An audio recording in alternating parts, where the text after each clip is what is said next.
اعوذ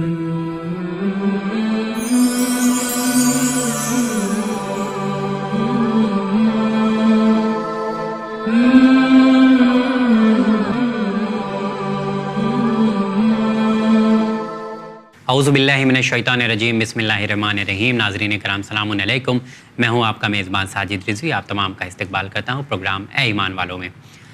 زندگی میں جب ہم لوگ آگے بڑھ رہے ہوتے ہیں تو ایک چیز کا ہم لوگ مشاہدہ کرتے ہیں کہ جیسے جیسے ہم بڑے ہونے لگتے ہیں، پہلے تو بچپن میں ہمیں یاد کرایا جاتا ہے کہ جو بھی چیزیں آپ کو مانگنا ہے وہ آپ اللہ تعالیٰ سے مانگیں، ان کے اور اہل بیت علیہ السلام کے وسیلے سے مانگیں۔ لیکن جیسے جیسے ہم بڑے ہونے لگتے ہیں نا، پھر ہم لوگ کے اندر بہت سارے سوال پیدا ہونے لگتے ہیں کہ جب اللہ تعالیٰ موجود ہے تو پھر ہمیں وسیلے کی کیا ضرورت ہے؟ کیا ہمارے پاس دو طاقتیں ہیں؟ کیا دونوں سے ہمیں الگ الگ مانگنا ہے؟ یہ سارے کنفیوژن جو ہے نا، جیسے جیسے ہم بڑے ہوتے ہیں ہمارے اندر یہ کنفیوژن بھی بہت بڑے ہو جاتے ہیں۔ اسی حوالے سے گفتگو کریں گے آج کے ایپیسوڈ میں کہ اس چیز کو ہم لوگ کیسے دور کر سکتے ہیں، اور کیا کوئی آیت ہے جو بتاتی ہو کہ وسیلہ کتنا اہمیت رکھتا ہے ہم لوگوں کے درمیان۔ اس موضوع پر بات کرنے کے لیے اور سوالوں کا جواب دینے کے لیے موجود ہے حجت الاسلام والمسلمین علی جناب مولانا کمال احمد خان صاحب کی بلا۔ تو آئیے ناظرین ان کا اس شو پر استقبال کرتے ہیں۔ السلام علیکم آغا۔ وعلیکم السلام ورحمۃ اللہ وبرکاتہ۔ کیسے ہیں آپ؟ خیریت سے ہیں؟ الحمدللہ۔ آگا وقت بہت کم ہوتا ہے، اس لیے کوشش کرتے ہیں ناظرین کے بہت جلدی بہت سارے پیغام آپ تمام تک پہنچایا جائے، لیکن ایک ہی آیت ہوتی ہے، اس کے حوالے سے بھی کئی پیغام ماشاء اللہ سے نکل کے آتا ہے۔ آج سورہ مائدہ کی آیت نمبر 35، اس میں اللہ تعالیٰ پیغام دے رہا ہے وسیلے کے حوالے سے۔ میں چاہتا ہوں آپ اس کی تلاوت کریں آگا۔ بسم اللہ الرحمن الرحیم۔ یا ایھا الذین آمنوا اتقوا اللہ وابتغوا الیہ الوسیلۃ وجاہدوا فی سبیلہ لعلکم تفلحون۔ ایمان والو، تقوی الہی اختیار کرو اور اس تک پہنچنے کا وسیلہ تلاش کرو اور اس کی راہ میں جہاد کرو، شاید اس طرح تم کامیاب ہو جاؤ۔ آپ اگر غور کریں کہ اس سے پہلے کئی آیات میں تقوی کا ذکر ہو چکا ہے، لہٰذا اس آیہ کریمہ میں جس جانب ہم فوکس دیں وہ وسیلہ ہے، جیسا کہ آپ نے اپنے سوال میں بھی اس چیز کو بیان کیا۔ میں ابتدا میں توسل اور وسیلے کا ایک معنی کر دوں تاکہ وہ سارے اعتراضات ذہن میں جو ہیں وہ ختم ہو جائیں۔ بالکل۔ وسیلہ یعنی وہ چیز جس کے ذریعے آپ خدا تک پہنچتے ہیں۔ یہ ایک ایک لفظ پہ توجہ کریں، وہ چیز جس کے ذریعے آپ خدا تک پہنچے، یعنی پہنچنا کہاں ہے؟ خدا تک پہنچنا ہے، یہ چیز وسیلہ ہے۔ جیسے بہت سی چیزیں ہمارے لیے وسیلہ ہوتی ہے، ایک آپ کی منزل ہوتی ہے، اس کے درمیان آپ کئی وسیلوں کو استعمال کرتے ہیں تاکہ وہاں تک پہنچ جائیں۔ یہ وسیلہ اسی چیز کا نام ہے کہ ہم خدا سے قریب ہونا چاہتے ہیں، ان چیزوں کو ذریعہ بناتے ہیں۔ حتیٰ ہمارے یہاں روایات میں ایمان باللہ، ایمان بالرسول، خود جو ہے کیا نام ہے، کلمہ لا الہ الا اللہ، ان تمام چیزوں کو وسیلہ کہا گیا ہے۔ کیوں؟ کیونکہ ان چیزوں کے ذریعے انسان کہاں تک پہنچتا ہے؟ خدا تک پہنچتا ہے۔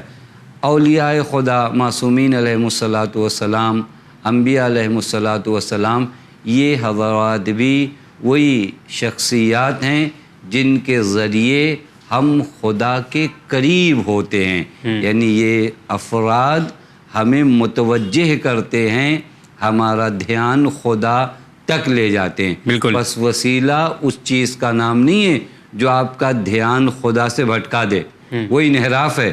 وسیلہ جو آپ کو پوری طرح کیا کرے؟ خدا کی جانب متوجہ کر دے۔ تو آگا ایسا نہیں لگ رہا ہے کہ ایک طاقت یہ بھی ہے، فار ایگزامپل آپ کو چھت پہ جانا ہے تو آپ کو سیڑھی کا سہارا لینا پڑے گا، تو اگر سیڑھی نہیں ہوگی تو آپ چھت پر نہیں جا سکتے ہیں، یا لفٹ کا سہارا لینا ہوگا۔ تو ایسا نہیں ہے کہ دو طاقتیں ہیں تو ہم ان کے ذریعے وہاں تک ہم پہنچ رہے ہیں، کیونکہ لوگ اب کہتے ہیں کہ ذریعے کی کیا ضرورت ہے، کیونکہ اللہ تعالیٰ وہ کہتے ہیں نا قرآن مجید میں، کوئی آیت بھی ہے، شاید حدیث بھی ہے، کہ آپ کی شہ رگ سے بھی جو ہے قریب ہے۔ تو پھر جب اتنا نزدیک ہے پروردگار ہمارے، اور وسیلہ کبھی کبھی ایسا لگتا ہے کہ جیسے کوئی سیڑھی ویڑھی اللہ تعالیٰ اوپر ہے موجود اور کوئی سیڑھی ہے اور اس پر چڑھ کر آپ کو اللہ تک پہنچنا ہے، یہ چیز نہیں سمجھ میں آتی کبھی کبھی۔ وسیلے کو اگر آپ غور کریں نا تو نہایت بندگی کا نام ہے، یعنی شاید اس کو صحیح طریقے سے پیش نہیں کر پاتے ہم۔ کبھی دیکھیے خدا کے حضور میں دیکھیے تواضع کہاں سے نکل کر آتا ہے۔ میں اپنے آپ کو خدا کی بارگاہ کے لائق نہیں سمجھتا کہ میں اپنی نمازیں، روزے، حج، یعنی میری خدا کے نزدیک کیا آبرو ہے۔ اب میں براہ راست اگر خدا سے جاؤں تو میں کیا چاہتا ہوں؟ خدا کے ان خاص بندوں کو وسیلہ بناؤں جن کی بندگی کا ایک معیار ہے، جو عند اللہ جو ہیں چہرے مقام رکھتے. ہم دعائے توسل میں بھی ایک جملہ پڑھتے ہیں یا وجیہن عند اللہ اشفع لنا عند اللہ. بالکل. اے وہ ذات جو خدا کے نزدیک مقام رکھتی ہے. کیوں مقام رکھتی ہے؟ کیونکہ وہ بندے خدا ہے. بس اگر آپ غور کریے تو یہاں پر اس بندے خدا کی بندگی یہ بھی ایک وابستہ ہے خدا سے. چونکہ خدا کی بندگی وہ کرا ہے تو اس نے مقام حاصل کیا, میں اسے وسیلہ بناتا ہوں. حتیٰ قرآن مجید نے, میں آپ کی خدمت میں عرض کروں, وہ بعض لوگ جو وسیلے کا انکار کرتے ہیں وہ قرآن کریم کی آیت کو دیکھیں. خود پروردگار عالم یہ راستہ بتا رہا ہے. کیا راستہ بتا رہا ہے پروردگار عالم؟ اس سورہ نساء آیت نمبر 64 میں ارشاد فرماتا ہے وَلَوْ أَنَّهُمْ إِذْ ظَلَمُوا أَنفُسَهُمْ جَاءُوكَ فَاسْتَغْفَرُوا اللَّهَ وَاسْتَغْفَرَ لَهُمُ الرَّسُولُ لَوَجَدُوا اللَّهَ تَوَّابًا رَحِيمًا. کہ اے رسول, اگر یہ لوگ جنہوں نے اپنے آپ پر ظلم کیا ہے, اپنے آپ پر ظلم کیا ہے یعنی گناہوں میں مبتلا رہے, اگر یہ آپ کے پاس آئیں, یہ دیکھیں قرآن کی ورڈنگ ہے, اگر یہ آپ کے پاس آئیں اور آنے کے بعد خدا سے استغفار کریں اور آپ بھی ان کے لیے استغفار کریں تو اللہ تعالیٰ کو یہ لوگ تواب و رحیم پائیں گے. یعنی آپ کو وسیلہ بنائیں, آپ کے پاس آئیں, چونکہ آپ کا مقام عند اللہ بلند و بالا. بس خود پروردگار عالم نے, میں ایک روایت بھی دیکھ رہا تھا جہاں پر نبی اکرم کے سامنے ایک نابینا شخص آیا, اس نے آ کر کہا یا رسول اللہ میں نابینا ہوں, آپ دعا فرمائیے. پیغمبر نے بھی جو دعا تعلیم دیا وہ بھی بڑا حسین ہے. پیغمبر نے فرمایا اچھا تم اس طرح دعا کرو, اللہم انی اسألک و اتوجہ الیک بنبیک محمد نبی الرحمہ. میرے اللہ میں تجھ سے مانگتا ہوں کس کے ذریعے؟ تیرے نبی کے ذریعے تیری جانب توجہ کرتا ہوں. پس پوری توجہ کا مرکز جو ہے خدا ہے. یہ درمیان میں یہ حضرات کیا ہیں؟ وسیلہ ہیں. جانے سے پہلے ایک سوال اور کلیئر کرنا چاہتا ہوں, اجازت ہے آپ کی؟ ہاں بسم. وہ یہ ہے کہ ہم لوگ سپورٹ اس کا لیتے ہیں جو ہمارے درمیان موجود ہوتا ہے. فار ایگزامپل سیڑھی ہم دیکھتے ہیں تو چھت پہ پہنچنا ہے, ٹھیک ہے. جب وسیلے کی ہم لوگ بات کر رہے ہیں تو آپ صلی اللہ علیہ وسلم بھی ہمارے درمیان نہیں ہیں, اہل بیت علیہ السلام بھی ہمارے درمیان نہیں ہیں, اور امام عصر علیہ السلام موجود ہیں لیکن وہ پردہ غیب میں ہیں, ہماری ان سے ملاقات نہیں ہوتی. تو اب وسیلہ ان سے کیسے طلب کر رہا ہے؟ یہ بہت اچھا سوال کیا. اس کا بھی جواب قرآن میں سورہ توبہ آیت نمبر 105 ہے کہ ہم عام لوگوں کی طرح انہیں نہ سمجھیں. قرآن کہتا ہے وَقُلِ مَلُوا فَسَيَرَ اللَّهُ عَمَلَكُمْ وَرَسُولُهُ. تم جو بھی کرو نا, یہ رسول ان سے کہو کہ یہ جو بھی کریں اللہ دیکھ رہا ہے ان کے عمل کو, اور اس کا رسول بھی ان کے عمل کو دیکھ رہا ہے.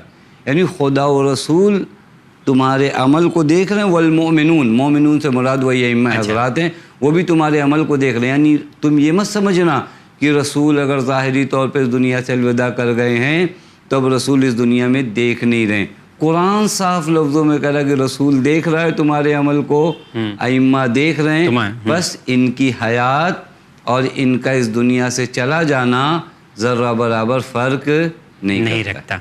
بہت شکریہ آغا, وسیلے کے حوالے سے آج آپ نے بیان کیا, اور میرے خیال سے اب ہم لوگوں کو سمجھ میں آ گیا ہوگا کہ وسیلہ کتنا اہمیت رکھتا ہے ہم لوگوں کے درمیان. بنا ان کے خدا تک پہنچنا یا خدا کو سمجھنا شاید ہم لوگوں کے لیے, ہم لوگوں کیا سب کے لیے مشکل ہے, سب کے لیے جو پہنچتا ہے غلط راستہ ہے. شاید کیا میں نے لگایا بلکہ مشکل ہی ہے, ہم لوگ سمجھ ہی نہیں سکتے.